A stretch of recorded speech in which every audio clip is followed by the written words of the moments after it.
Some people think nature is like this, but actually, it's like this.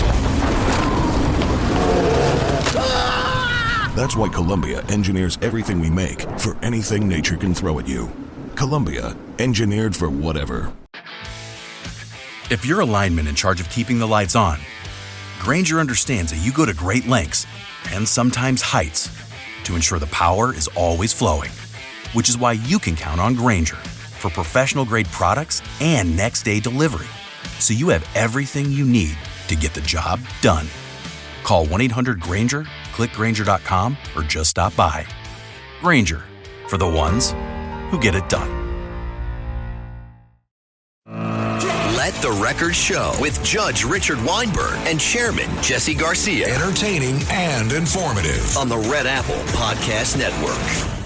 Welcome back to Let the Record Show with Chairman Jesse Garcia of the Republican Party. Jesse is the Vice Chair of the New York State Party, as well as the County Chair of the Republican Party out in Suffolk, Long Island. With us is our good friend, esteemed colleague, co-host, Eric Levine, a noted attorney, commentator, and essayist. I'm Judge Richard Weinberg. Well, gentlemen, as we're taping this show today, we're on the cusp of what many commentators call a historic meeting between Trump and Putin. So let me give you my thoughts. So for our listeners, remember, we're recording this show Thursday afternoon. August 14th. Right. So, but the meeting is tomorrow. About 24 hours away on Alaska time. Okay. So let's be clear. Summits always are problematic. The history of summits involving the United States have not necessarily worked to the advantage of the United States. The best example of that is when Stalin made all the promises and enrolled Roosevelt, and Roosevelt was a dying man at the time. There was a famous summit between JFK in his early months as President of the United States, and Khrushchev took his measure and enrolled him.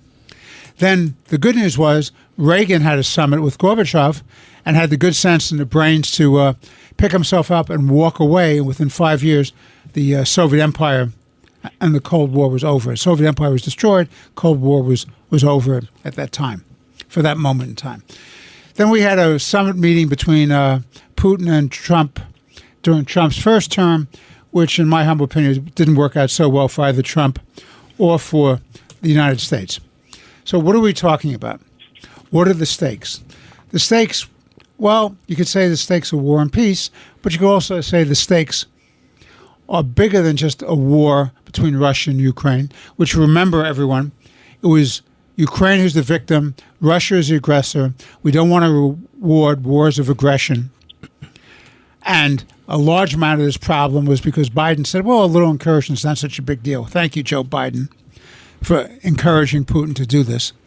The problem is Putin wants to retrench the Soviet Empire, the Russian Empire. He has delusions of grandeur. I don't know if he thinks he's a Stalin or a Tsar. I don't know what he thinks he is, other than the guy, a man of destiny, who's going to reconstitute the great Russian Empire. And that's a problem. Trump has to be very, very careful. He has to keep the expectations down. He should not be in the business of trading territory. That's not his job to trade territory with Putin. Zelensky should be at the table in any of those kinds of negotiations. And I'm very, very troubled about President Trump. Trump, in my humble opinion, is worthy of a Nobel Prize, but not if he makes a bad deal. No deal is better than a bad deal. Rewarding Putin is a very dangerous phenomenon because then you'll have the Baltic states at risk. And I'm very concerned about that. You can't succumb to flattery. You have to be a realist. You have to know what you're dealing with. This is not a feel-good meeting. This is about a mass murderer, Putin, who has to be stopped. The problem is, Jesse and Eric, the facts on the ground in recent days are not so good for Ukraine. And so the question becomes, what do you do? Eric. Yeah, so I agree with much of what you say. I'm not at all troubled, frankly, about the meeting between Trump and Putin. People are very concerned. How can Zelensky not be in the room on this initial meeting? The jury's out as to whether or not Trump's going to give anything at all. I just don't know the answer to that. I mean, he claims he's there to just talk about a ceasefire, and then once a ceasefire is agreed to, then they can have substantive negotiations regarding territory, which would include Zelensky. My understanding, having read some of the statements from some of the European leaders who were debriefed by Trump or have spoken to Trump yesterday, was that Trump gave them their word that all he was going to talk about was ceasefire, and that he would not make any territorial concessions, and that they would include Zelensky, and that there would be, unlike in the past, Trump told them that while there would not be any NATO forces in regard to any security arrangement for Ukraine in the event of an agreement, there would be an American involvement in that. And I think that's going to be critical. I don't think there's any possible security arrangement that is viable without any sort of American participation. But I think the most important part of any negotiation, particularly something as critical to world peace as this, is we have to know what our bottom line is. We have to know what the absolute red lines are. The reason Reagan got up and walked out on Gorbachev is because Reagan was wedded to the idea of what was at the time made fun of and called Star Wars. And Reagan was not willing to give up on a missile defense system, which eventually now has turned into David Sling, THAAD, all the missile defense systems that the Israelis have used in the Middle East, fighting their wars against Hamas and Iran and Hezbollah and the Houthis. And the Golden Dome that President Trump is now talking about, to his credit, putting in place for the United States, will be predicated on all that technology. But all that all goes back to Reagan and a vision for the future and having a red line. So going in there Trump has to have in his mind what his bottom line is. What is unusual about this is typically when you have a summit, particularly a summit with the United States, there's an agreement in advance. All your minions are running around drafting up documents and coming to agreements and saying this is what everyone's going to say and this is what we're going to come out with. Trump doesn't work that way.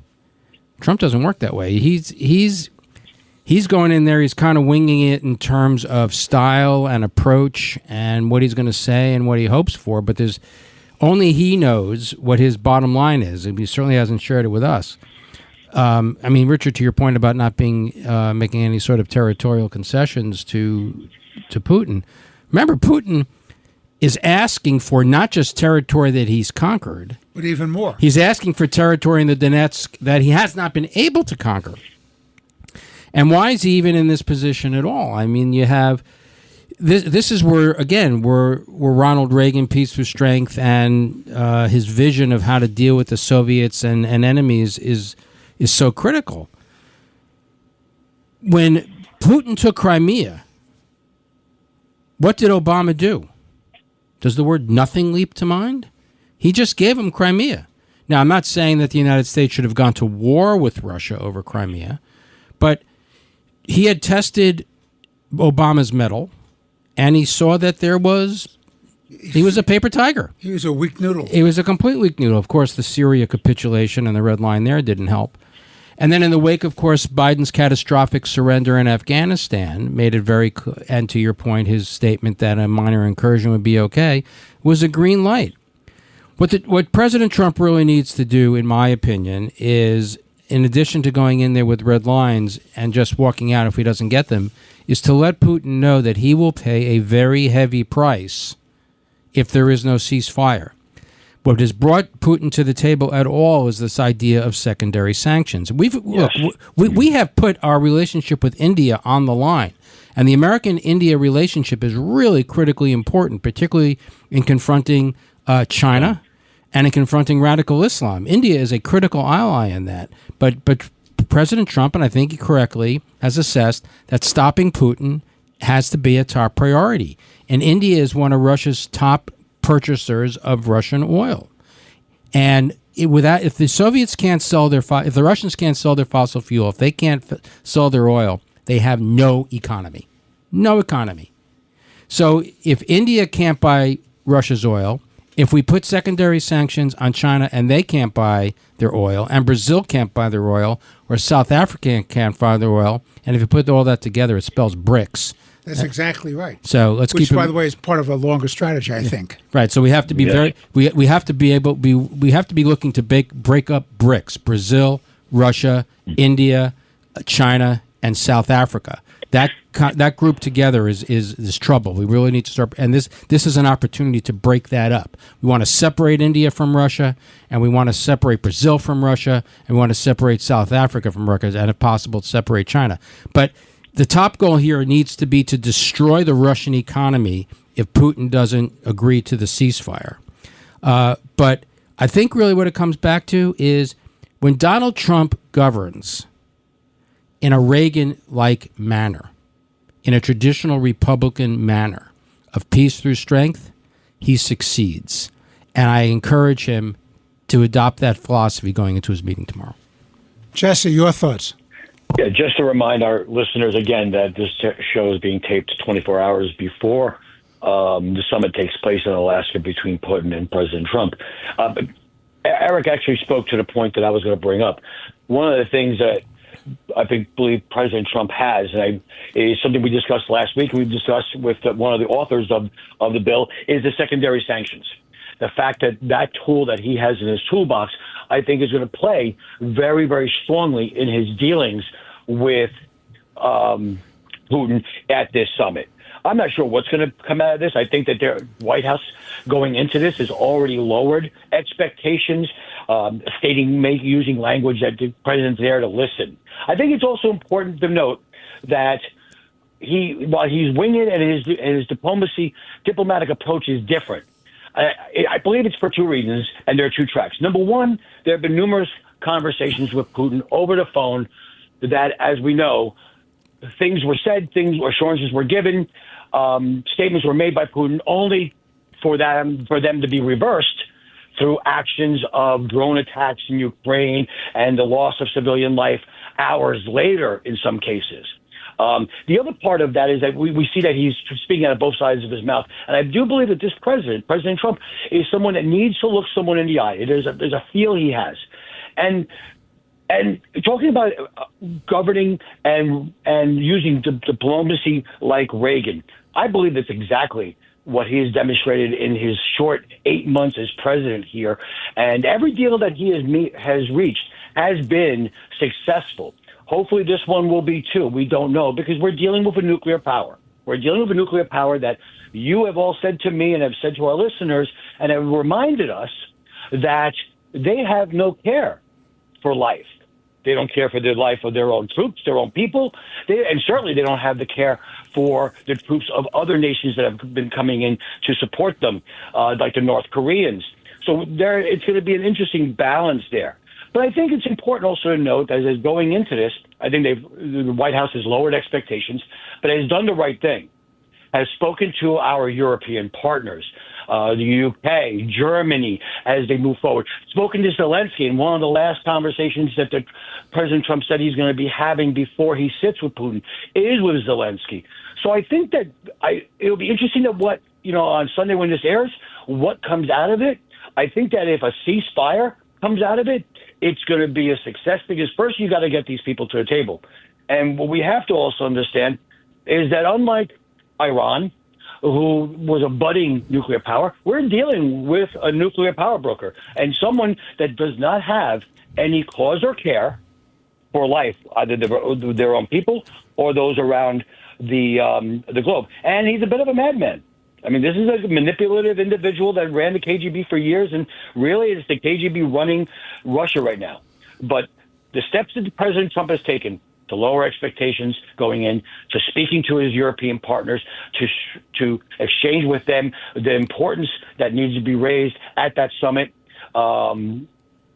before he meets with them, speaking with Zelensky before that, and also having those secondary sanctions in his pocket, which honestly, I think in this case, as both you, Your Honor, and Eric has outlined either today or in previous shows, is the real tool. In some ways, almost immediately more effective than some of our weaponry. That economic nuke, for the termic phrase, is something that that Putin needs to be leery of, because if his economy is shaken, as a result of these secondary sanctions. Because we've discussed before also that in the years during Biden and Obama, Putin has taken steps to insulate Russia's economy, direct economy, from sanctions. Secondary sanctions, not so much with other countries, where they are punished for dealing with one of the adversaries of the United States.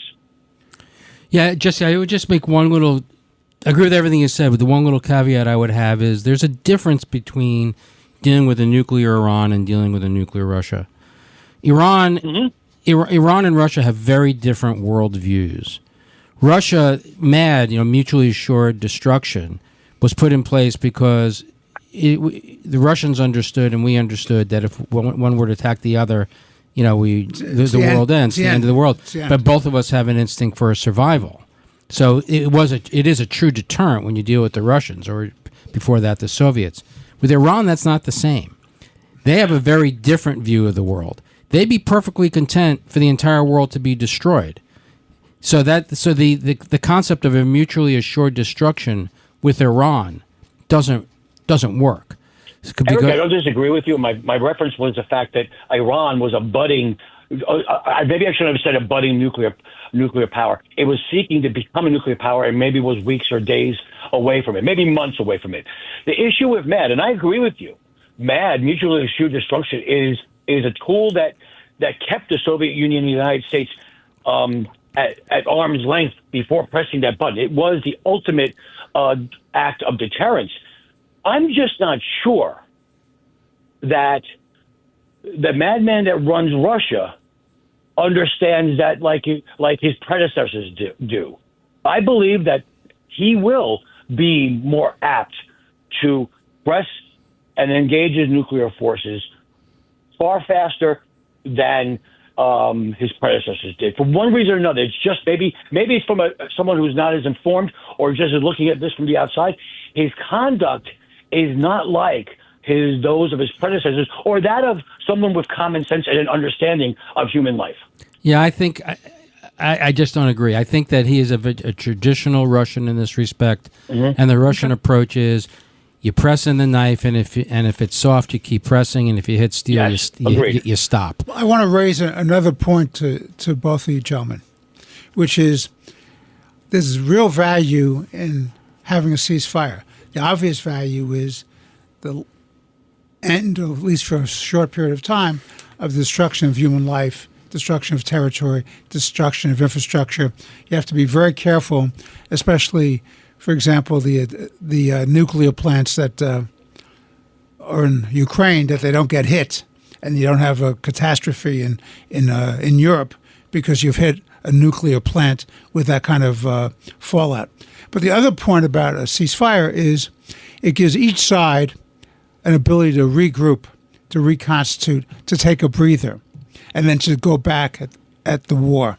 And the problem I have with Putin is I believe if he wants to do a ceasefire, he's only going to do it for a temporary period of time. He's only going to do it to regroup, make more deals with the North Koreans and other people willing to take their people and send them into that meat grinder.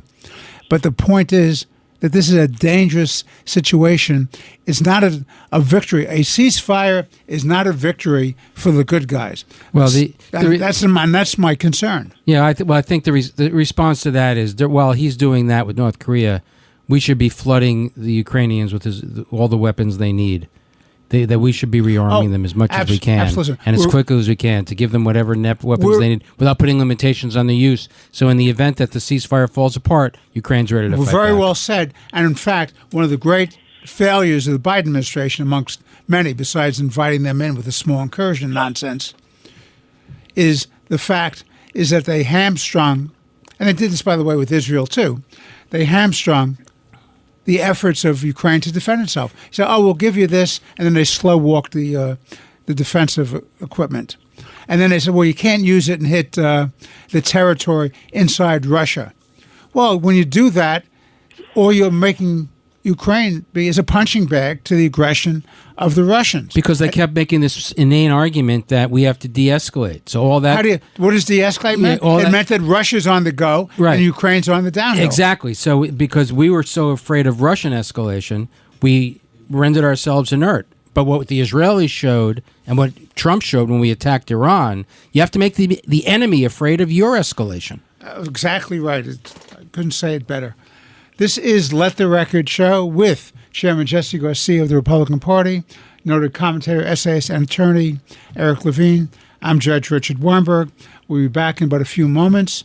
Please stay with us for more interesting and important conversation. Let the Record Show with Judge Richard Weinberg and Chairman Jesse Garcia on the Red Apple Podcast Network. Hellman's believes they can turn any mayo hater into a lover. So, if you know someone who thinks mayo equals bland, show their taste buds the truth and challenge them to try Hellman's flavored mayo. With irresistible flavors like Hellman's spicy mayo, garlic aioli, chipotle, and Italian herb, they'll be eating their words. Challenge haters to try Hellman's flavored mayo and get them to eat their words. Learn more at hellmans.com/eatyourwords. Are you feeling more fulfilled now that you're back to work? No. I need a vacation. See the movie that critics are saying is an awesome. Look at that. Crowd-pleasing, fist-pumping, all-out brawl of a film. You're right about that. They're coming after our family. Go fix this. Oh, my. Nobody 2, rated R. Only in theaters now. This episode is brought to you by Buffalo Trace Distillery.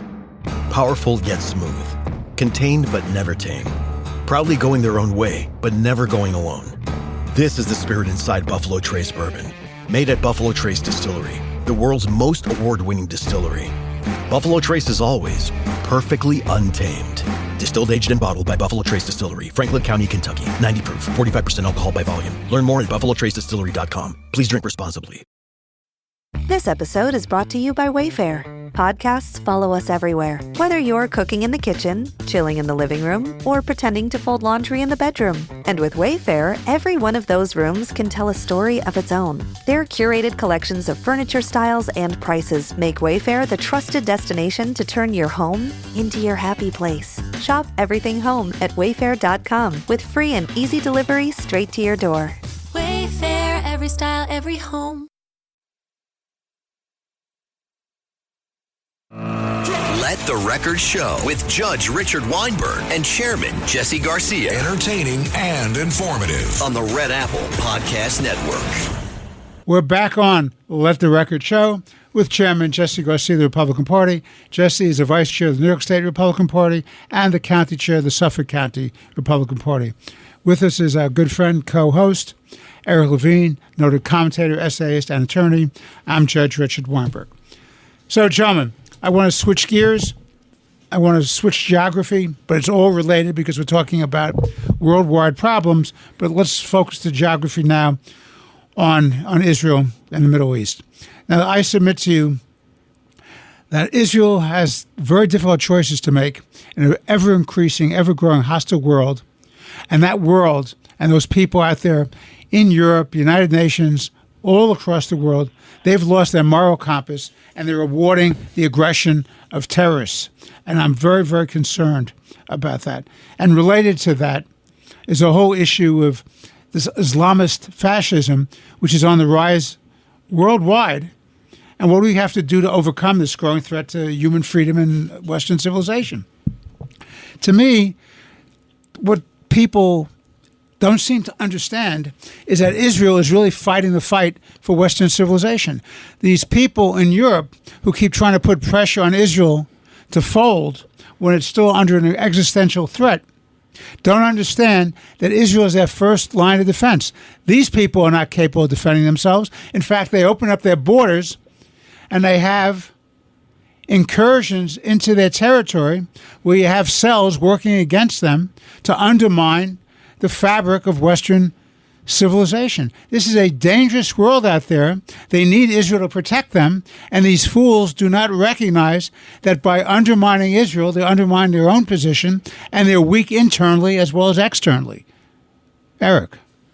Well, the first thing is whether you're fighting radical Islam in the Middle East or you're fighting it here, the best way to defeat it is to win. Mm-hmm. Just win. Israel has to be allowed to win. So what a lot of these European countries don't realize, whether it's France or England or Australia or Canada, not all of them are in Europe, but or Ireland, all these that want to go out and declare that they're going to have a Palestinian state, what they're really doing is surrendering.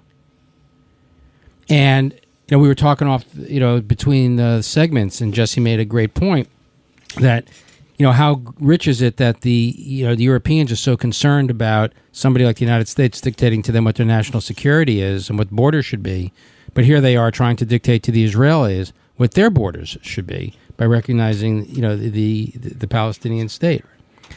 So I think from the Israeli perspective, what they have to do is just remind the world is that the following. Zionism is a political movement that stands for the proposition that the Jewish people, like any other nation on earth, is entitled to their own state. Period. End of sentence. That's all Zionism is. And the reason that the Israel for the Jewish people must exist is because it is a message to the world that Jews shall be responsible for the destiny of Jews.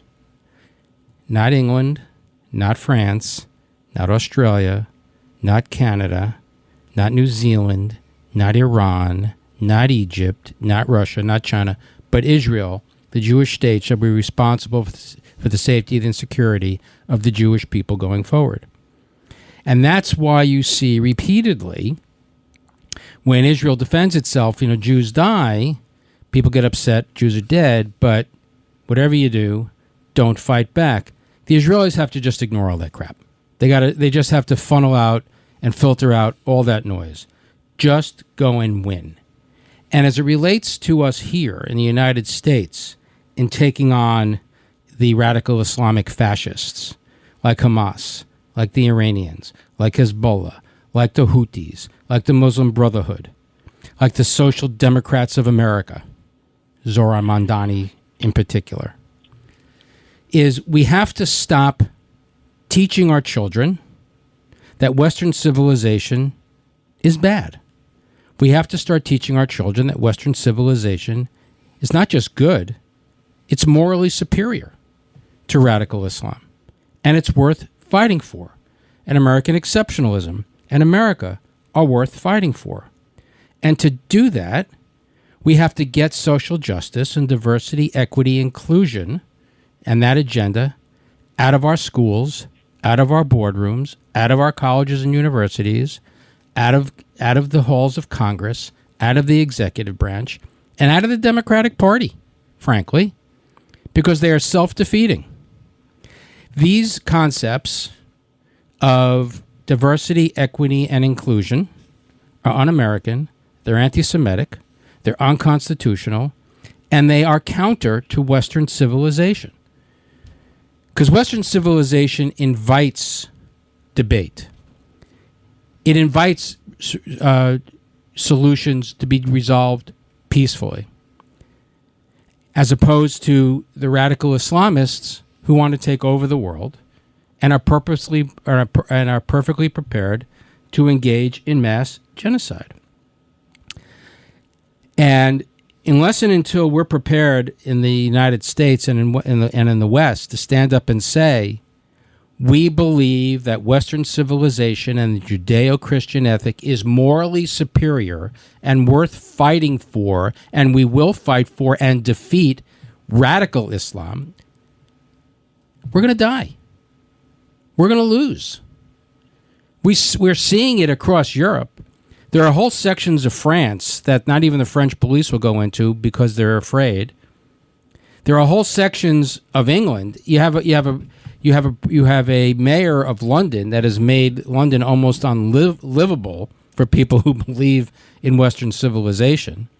You have a man running for mayor in New York who wants to bring Stalin's economic policies, Mao's educational policies, and Hitler's Jew policies to the Hudson River.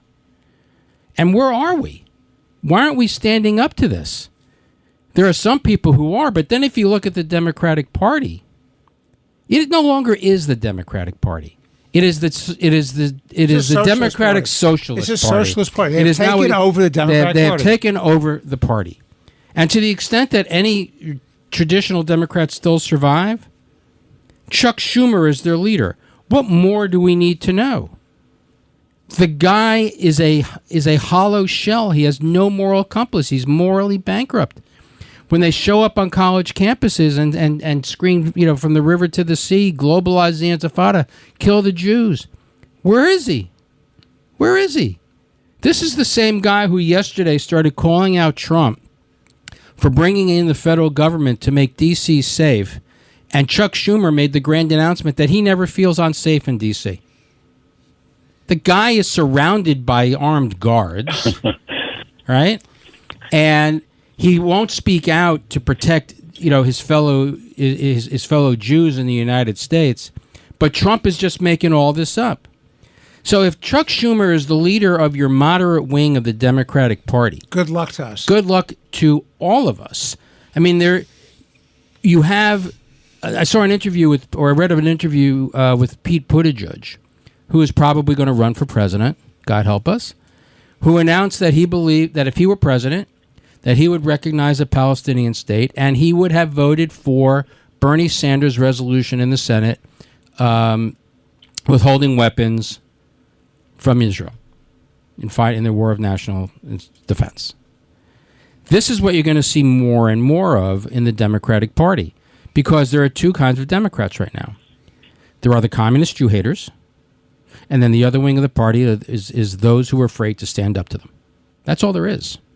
You have an isolated person like Governor Shapiro of Pennsylvania, but he's the exception that proves the rule. He'll criticize these people, but he's a lone voice in the wilderness. So, Richard, the short answer to your question is: how do we fight and win again, or how do we fight radical Islam? How do the Israelis fight their battle? What do? You win. You fight to win. You do whatever you have to do to win. Just like we bombed Dresden, just like we dropped a bomb in Hiroshima and Nagasaki, just like we won the Cold War, just like we defeated the Nazis and communism, you fight to win.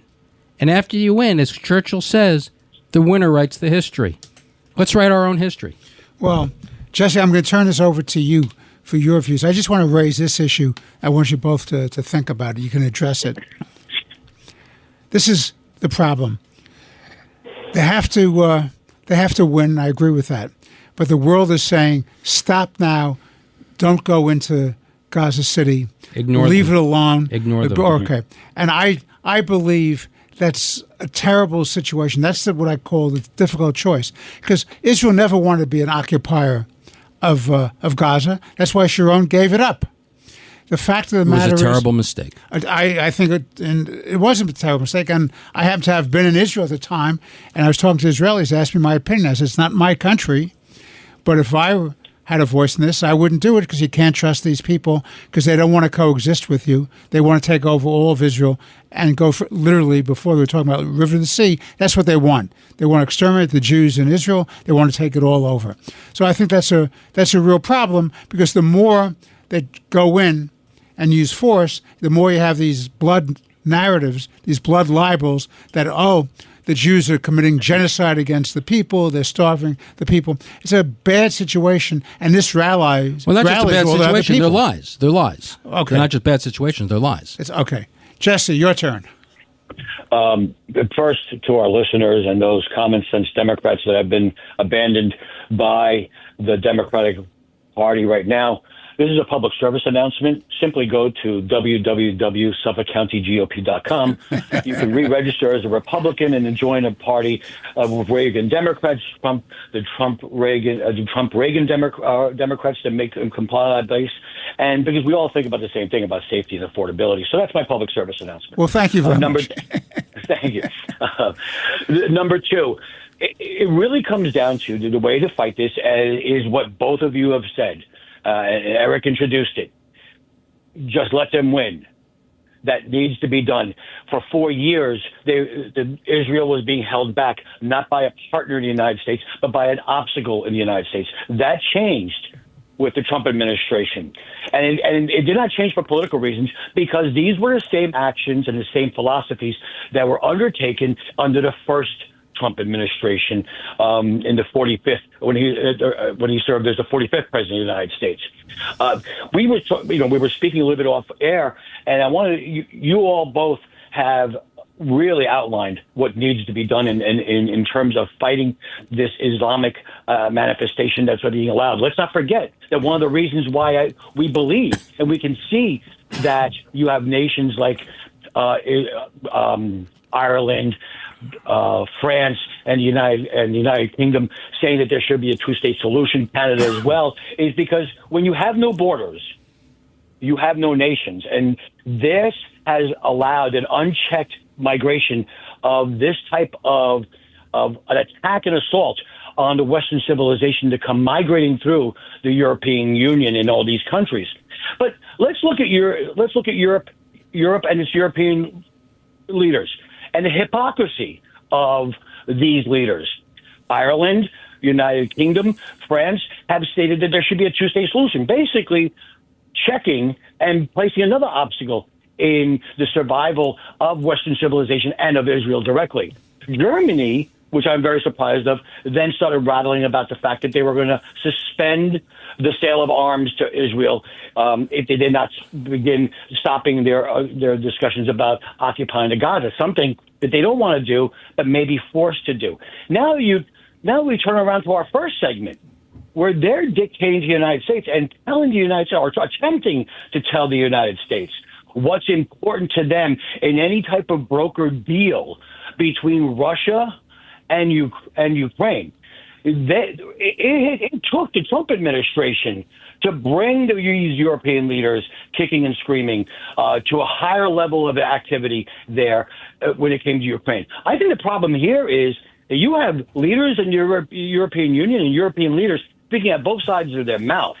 And at one point or another, they're speaking about self-preservation with Ukraine, with a Russian bear, being on their doorstep. But what they're also missing out here, for political purposes, because of their open borders, they're trying to create a divide with Israel and make them not the victim that they are, but the aggressor that they're not, because of political issues inside their own nations. And that's a problem. And we discussed this last week. When you have an unchecked immigration everywhere, we have an influx of these type of Islamic fundamentalists that are trying to destroy our Western civilization. And basically, when my father came over to the United States, he defected from Cuba. He went in the right way. He went in the front door. And there were certain things that he had to pass to become a nationalized citizen here. He had to learn their language. He had to learn the Constitution. There were things that he needed to do. The Islamic fundamentalists? No. Forget about your national instincts and their national philosophy and national ideals. It's our ideals. We will impose them on you because we're moving here. And that's wrong and needs to be stopped. And everyone's right. Israel's the tip of that spear to protect Western civilization. Yeah, Jesse, one of the things I find very interesting, you make a very good point about immigration and borders, but the one group of people that have never been allowed to leave are the Palestinians. They've been forced to stay in camps, and not by the Israelis. UNRWA, the United Nations Relief Workers Association, was created specifically after 1948, after the Arabs tried to destroy Israel and created a refugee problem. After the Second World War, every refugee in the world was treated by the General UN Refugee Association. I don't remember the exact name. And the goal of the organization was to resettle each of the refugees. The exception were the Palestinians. After the after the Arabs rejected the UN resolution of one Jewish state, one Arab state, they tried to destroy Israel, they failed. And then Egypt illegally annexed Gaza, and Jordan illegally annexed the West Bank. They created UNRWA. And the purpose of UNRWA was to keep the Palestinians in camps and not allow them to leave so they could be used as a political weapon against Israel to show how horrible they are. This goes back to 1949, 1948. Had the refugees who had been created by the Arabs attacking Israel been allowed to resettle like every other group of refugees in the world since World War II, this problem wouldn't exist today. The problem, one of the problems is these other countries, Jordan, Egypt, the rest of them didn't want the Palestinians. The Palestinians were thrown out of Jordan in 1971 by King Hussein because Arafat and the PLO tried to overthrow the Jordanian government. So they threw them out and they went to Lebanon. And eventually the Lebanese threw them out and they went to Tunisia. And then unfortunately Rabin and Arafat and Clinton came up with the Oslo Accords, which were a mitigated disaster. We see it in hindsight. I supported Oslo at the time, but it was clearly the wrong thing to do. But everywhere the Palestinians are, they're thrown out. And it also explains why, during the war, a lot of people forget, Gaza has two borders. It has an Israeli border, but it also has an Egyptian border. Down by Rafah, where the Philadelphia corridor is, where all the weapons that were smuggled into Gaza came through.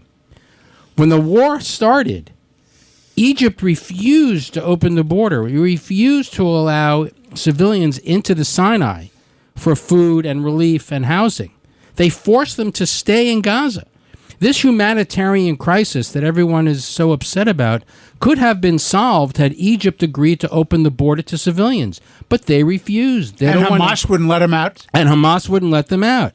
But Egypt didn't want them because Hamas is Muslim Brotherhood. The majority of the people in Gaza support Hamas and the Muslim Brotherhood. Muslim Brotherhood is illegal in Egypt.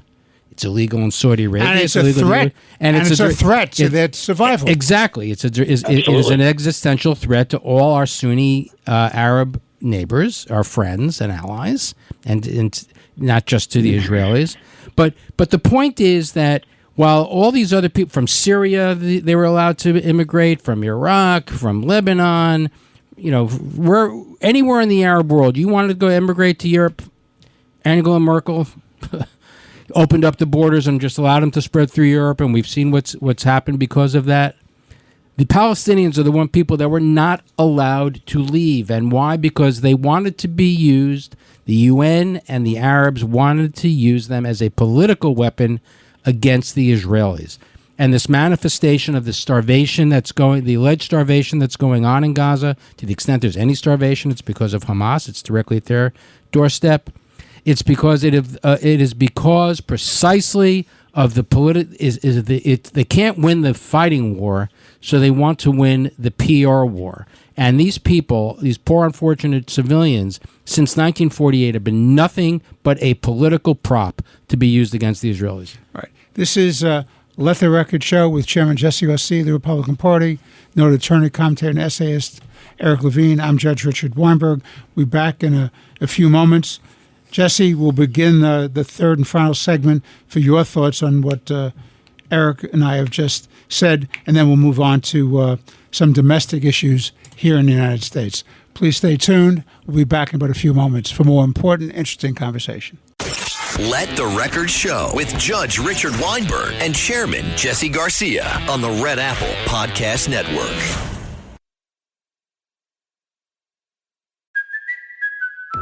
Hey there, travelers. Kaylee Cuoco here. Sorry to interrupt your music, great artist BT Dubs, but wouldn't you rather be there to hear it live? With Priceline, you can get out of your dreams and into your dream concert. They've got millions of travel deals to get you to that festival, gig, rave, sound bath, or sonic experience you've been dreaming of. Download the Priceline app today, and you can save up to 60% off hotels and up to 50% off flights. So don't just dream about that trip. Book it with Priceline. Go to your happy price, Priceline. No time, no problem. Bobbi Brown's Longwear Cream Shadow Stick works as fast as you do. So, no surprise, it's the #1 eyeshadow stick in the U.S. Whether you're heading to the office, school drop-off, or for days that blend into nights, one swipe, and your shadow is set for 24 hours. Because doing your makeup shouldn't take an hour, and let's be real, who has that kind of time? Now available in new shades. Discover them all at Sephora. Nearly home. Isn't home where we all want to be? Reba here for Realtor.com, the pros' #1 most trusted app. A dream home isn't a dream home if it comes with a nightmare commute. That's why Realtor.com has Real Commute, so you can search by drive time. Download the Realtor.com app today, because you're nearly home. Make it real with Realtor.com. Pro's #1 most trusted app based on August 2024 proprietary survey. Running a business comes with a lot of what-ifs. But luckily, there's a simple answer to them. Shopify. It's the commerce platform behind millions of businesses, including Thrive Cosmetics and Momofuku. And it'll help you with everything you need. From website design and marketing to boosting sales and expanding operations, Shopify can get the job done and make your dream a reality. Turn those what-ifs into... Sign up for your $1 per month trial at shopify.com/special offer.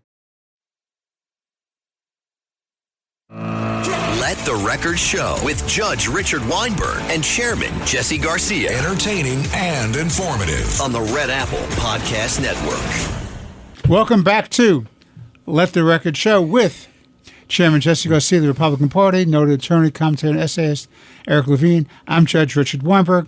Now, there's a motion on the floor, gentlemen, from Jesse and Eric to have a subtitle to this great program, Let the Record Show. And what is that? What is that subtitle to this show? Two Amigos and the Anchor. Two Amigos and the Anchor, or the Anchor and Two Amigos, depending on your perspective. My perspective is the Anchor and the Two Amigos. When you bring it up, it's the guy, the Anchor's got to go first. That's right. I am the Anchor. The question is, as we've talked amongst ourselves off camera, or off screen, or off radio, does the anchor make you sink, or does it stabilize?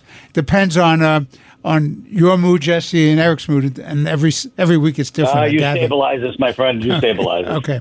So I want to begin this final segment by talking about something I'm very concerned about, Jesse and Eric, and that's the lure of socialism for America's youth and the dangers ahead for America and the world because of that. I submit to you, and then I want your thoughts on this, Jesse. I submit to you have a number of reasons why. And there was a wonderful column by Gerard Baker of the Wall Street Journal, who used to be the editor-in-chief of the editorial page of the Journal, and he's a commentator. And he had this great column. And what did he say? He was, well, part of the problem is the educational system, and our kids have been indoctrinated. Part of the problem is that they have no awareness of history, and they don't understand what socialism and communism is. That's one of the same. Okay, you can't be indoctrinated. They work together, but they're different pieces of it. And then the third is that they have these great expectations of how wonderful life was going to be, and reality has hit them in the face. And what they don't understand, in my humble opinion, is that many of the same policies that they advocate for and suggest, for example, housing is too expensive. Well, then stop rent control and rent stabilization. Let people build. So when it's all a matter of supply and demand. If you don't understand basic supply and demand, you'll never understand when you warehouse 100,000 apartments in New York City, that's going to give a problem to people who want to rent because there's less product out there, so you're going to have to pay more. It's the law of scarcity, supply and demand. So, Jesse, I turn it over to you. What are your thoughts on this lure of socialism?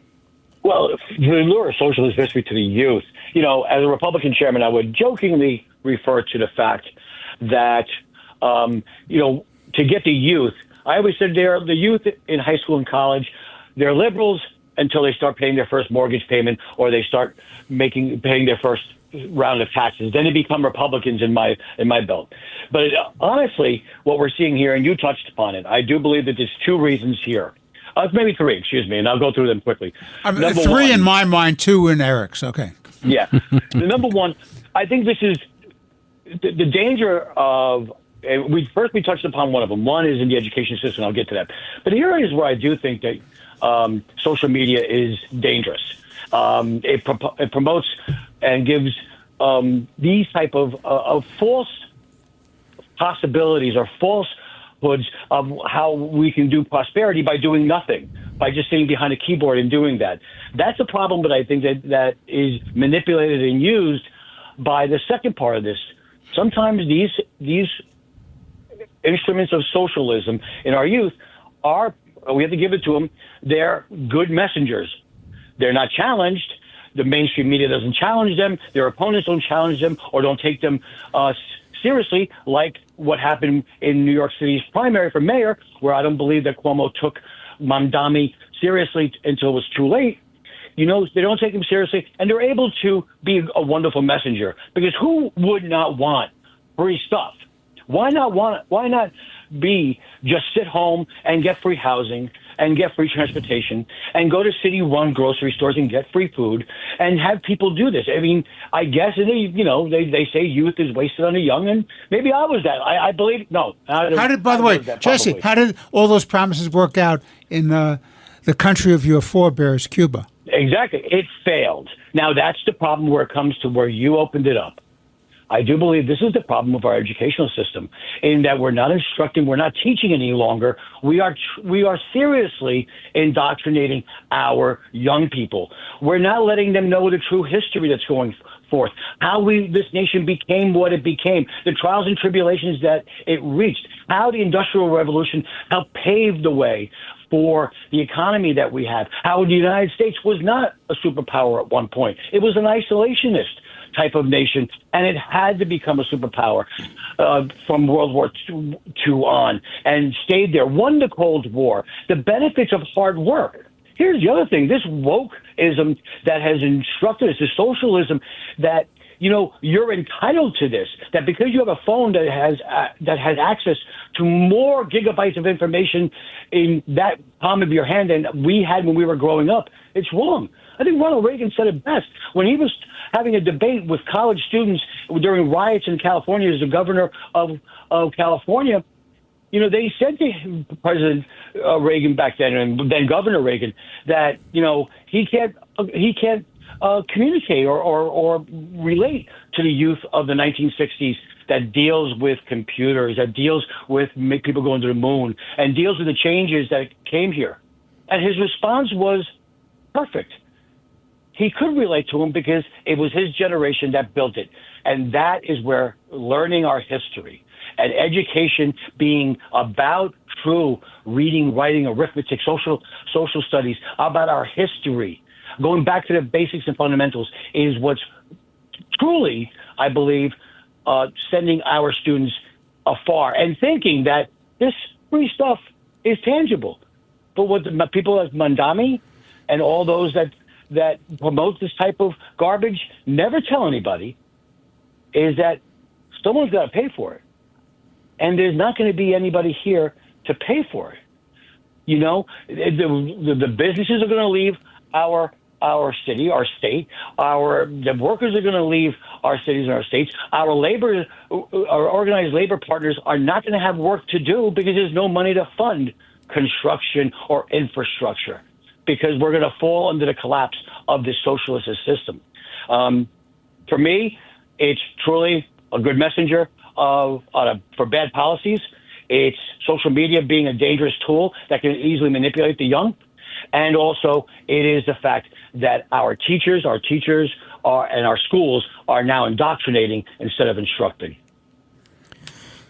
Yeah, I mean, I agree with all that. I mean, but let's keep in mind, socialism didn't just fail in Cuba. No, it failed everywhere. So it has failed everywhere, every time it's ever been tried, and it's never going to succeed. It just can't. Against human nature. Yeah, well, for a whole host of reasons. As Margaret Thatcher pointed out, the main problem with socialism is that eventually you run out of other people's money. And England was a perfect example of a failing country because it had resorted to socialism, and she saved it. She doesn't get the credit she deserved. And Margaret Thatcher saved England by getting it out of socialism, by rejecting it. But in order for socialism to work, you require a all-powerful government that coercively redistributes wealth. And when you start taking money from one group and giving it to another coercively, the group you're taking money from eventually says, what the hell's the point of working? Why am I trying to improve my life? Why am I trying to invent things? And they things? make you work at the point of a gun. Yeah. So you lose all your incentive to work, and to the extent that you have to work, you're forced to work. And it assumes that government knows best what's for you. You don't know it for yourself. Government knows for you what's better for you than you do. And that's just not human. That's just not right. That's not how it works. It assumes an all-knowing and an all-wise government. But that's why all these other governments where you had true socialism, which eventually is supposed to fall into communism, are totalitarian regimes. The Soviet Union, China, Cuba, Venezuela, you name it. Totalitarian regimes. And faith, religion, are basically, either in practice or through legislation, moved out of one's life. God no longer exists because the all-powerful is the government, because it knows everything, knows better than you. And that just leads to disaster. These are immoral societies, and they are societies that just fail because they are just counter to human nature. People want to create. People want to think. People want to strive to achieve. But in order to have true socialism, which is one step away from becoming communism, you need an all-powerful state. So all the hues and cries on the left, from the Democratic Socialists and MAMDANI and AOC and Bernie Sanders, and all these accusations of Trump being a fascist and a totalitarian. First of all, every time I read the word fascist, then when they use it, they misspell it. But they also obviously don't know what a fascist is. But the truth be told, what they're the fascists. They are the fascists. Well, they're the totalitarians. Right. Fascists are authoritarians, but they are totalitarians. So they are truly those people that want to have government take over your lives and dictate to you how to live, what car to drive, what energy to use, where to live, how to educate your children. You have no choice. Those choices are made for you because the government knows best. What they do is they take away your freedoms. They take away. That's the only way communism can work. They take away your freedoms. They take away your opportunities. And the people at the top who control the media, to Jesse's point, who control the guns, who control the secret police, they force you to do and bend to their will. And this is a total oppression of human beings. As I said earlier, it is a violation of human nature. People left to their own devices want the opportunity to grow, to expand, to take care of themselves, take care of their families, to have an opportunity to enrich their lives, whether it's economically or culturally or socially. People need that. When you put people in their place and you say they cannot do that, you have to abide by the rule of the state, of the party. You are oppressing these people, and the only way they succeed temporarily is by the force of terror and weaponry and suppression of thought and independence. This is a dangerous phenomenon, and people better wake up, because New York is at risk. New York is the economic engine of the country, and certainly the state of New York. If this character becomes mayor of the city of New York, this becomes a turning point in American history, and it's going to be a terrible turning point for all of us. This has been Let the Record Show with Chairman Jesse Garcia, the Republican Party, noted attorney, commentator, and essayist Eric Levine. I'm Judge Richard Weinberg. We want to thank you for being with us today. We look forward to being with you next week for more interesting conversation. And God bless you, and God bless your families, and of course, God bless America. Thank you for listening. Thanks for listening to Let the Record Show. You can hear Let the Record Show Sunday mornings at 6. If you like the podcast, share it with your friends and listen anytime at WABCRadio.com and download the WABC Radio app. Hit that subscribe button on all major podcast platforms. Plus, follow WABC on social on Instagram, TikTok, Facebook, and X. See you next time for a new episode, so you never have to wonder. What the heck is going on here?